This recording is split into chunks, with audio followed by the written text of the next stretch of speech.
In a serene land, two men lived as neighbors, each blessed by Allah with abundance. One of them was a disbeliever who had been granted two magnificent gardens.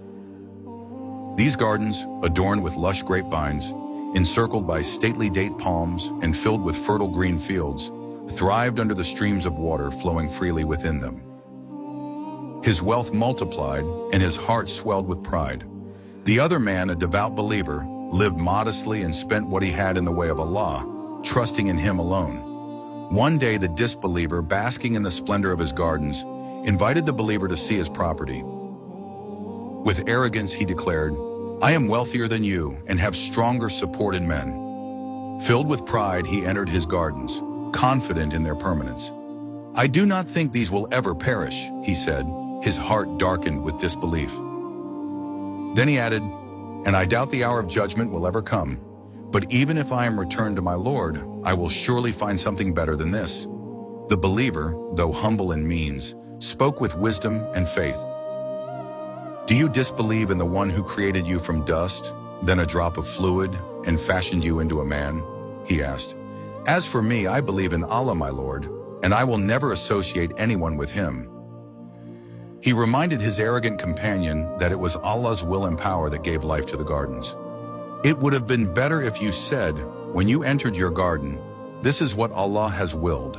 There is no power except with Allah.'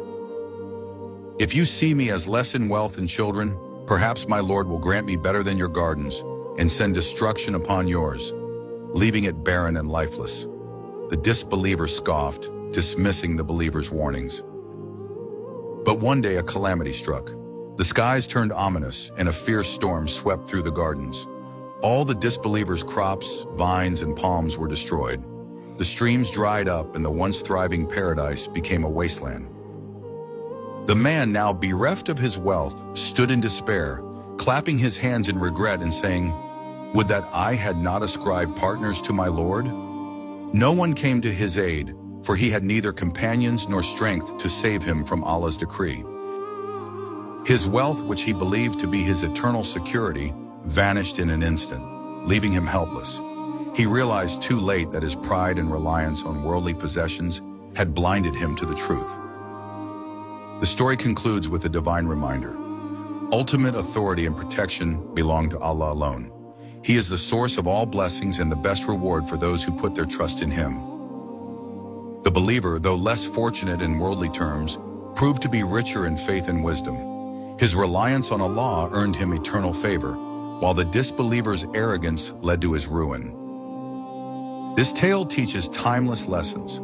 Wealth and power are fleeting gifts, not guarantees of success. Humility and faith, not arrogance, secure true prosperity.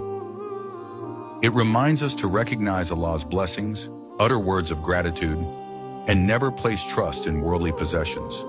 Above all, it emphasizes that life's ultimate purpose lies in preparing for the hereafter, where Allah's justice prevails, and no regret can undo what has been decreed.